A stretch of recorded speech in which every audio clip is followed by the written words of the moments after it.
Assalamualaikum warahmatullahi wabarakatuh. Sahabat Abah Deren, kali ini kita akan mencoba membahas tentang definisi harta. Definisi harta haram, yang dimaksud dengan harta haram yaitu setiap harta yang didapatkan dari jalan yang dilarang syariat. Adapun yang dimaksud dengan muamalat adalah hukum syariat yang berkaitan dengan hubungan manusia satu dengan lainnya. Dan untuk hal yang berkenaan dengan harta jual beli, sewa menyewa, warisan, dan lain sebagainya, biasanya ditambahkan kata ma'aliyah yang berarti harta. Akan tetapi belakangan kata muamalat konotasinya adalah muamalat ma'aliyah. Urgensi dalam memahami harta haram. Seorang manusia yang hidup di abad modern ini dituntut untuk mengumpulkan dan menumpuk harta sebanyak-banyaknya agar bisa hidup layak dan tenang menghadapi masa depan diri dan anak cucunya. Pada saat itu, orang tidak peduli lagi dari mana harta dia dapatkan. Akan datang suatu masa, orang-orang tidak peduli dari mana harta dihasilkannya. Apakah dari harta yang halal atau dari jalan yang haram. Riwayat Bukhari. Demikian Rasulullah Shallallahu Alaihi Wasallam bersabda, di mana mereka telah menjadikan dinar dan dirham sebagai Tuhannya dan tidak mengindahkan peraturan Allah. Rasulullah Shallallahu Alaihi Wasallam mendoakan kehancuran untuk kelompok ini dengan sabdanya, celakalah hamba dinar, celakalah hamba dirham, celakalah hamba pakaian. Riwayat Bukhari. Rasulullah Shallallahu Alaihi Wasallam adalah seorang yang dikabulkan doanya.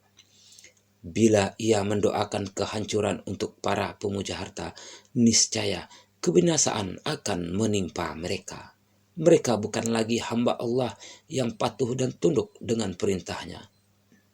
Karena tautan hati mereka terhadap harta menyamai bahkan melebihi hubungan mereka terhadap Allah.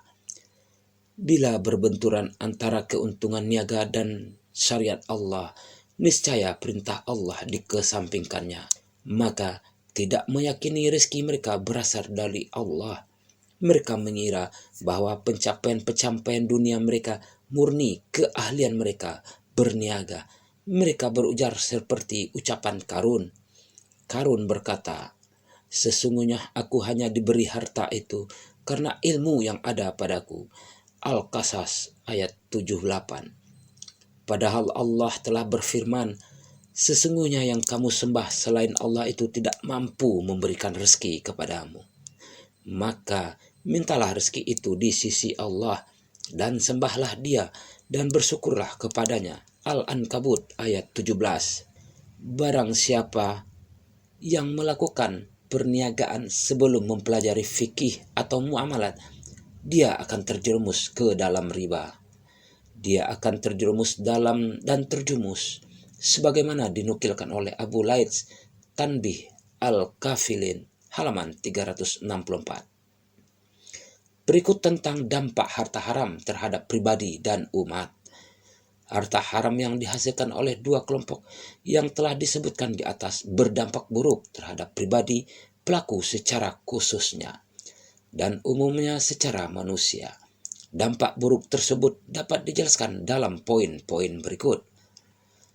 Memakan harta haram adalah perbuatan mendurhakai Allah dan mengikuti langkah syaitan. Allah berfirman, hai sekalian manusia, makanlah yang halal, lagi baik dari apa yang terdapat di bumi. Dan janganlah kamu mengikuti langkah-langkah syaitan, karena sesungguhnya syaitan itu adalah musuh yang nyata bagimu. Al-Baqarah ayat 168. Dalam ayat ini Allah memerintahkan seluruh manusia agar memakan harta yang didapatkan secara halal. Sedangkan memakan atau mencari serta mendapatkan harta dengan jalan yang haram adalah perbuatan durhaka dan jalan yang dirintis oleh musuh bebuyutan anak cucu Adam, yakni syaitan.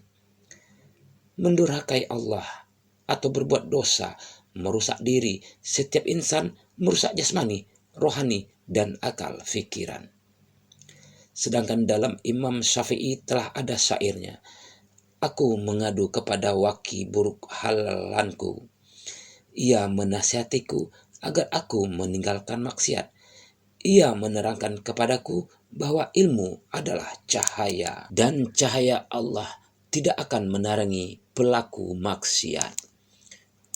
Setelah Allah memerintahkan semua manusia agar mencari harta dengan cara yang halal, secara khusus Allah memerintahkan para rasul agar memakan harta dari yang halal saja.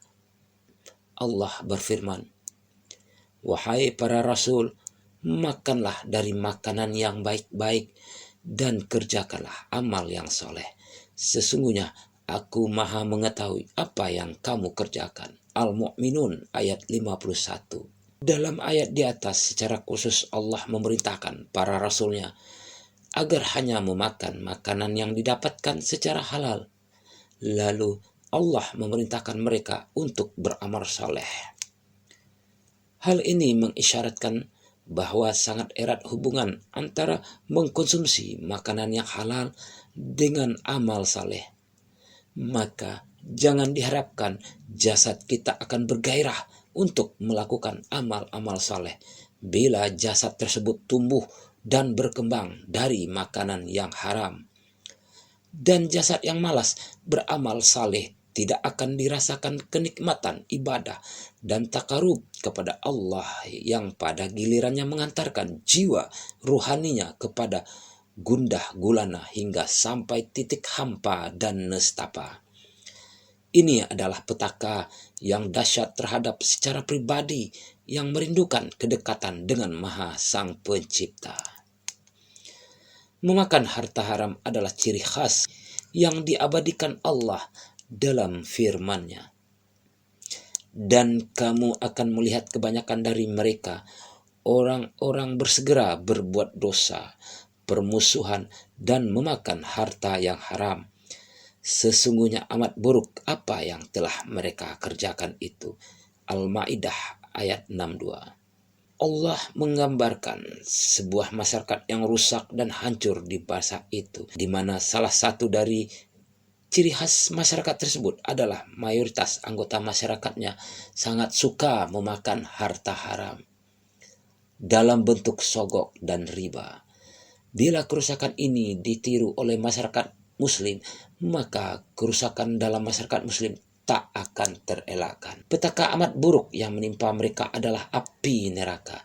Harta haram yang ada pada setiap mereka memasukkan ke dalam perut mereka. Mereka diriwayatkan oleh Rasulullah Shallallahu Alaihi Wasallam, wahai Ka'bah bin Ujrah, sesungguhnya tidaklah tumbuh setiap daging yang diberi asupan makanan yang haram, melainkan nerakalah yang berhak membakarnya.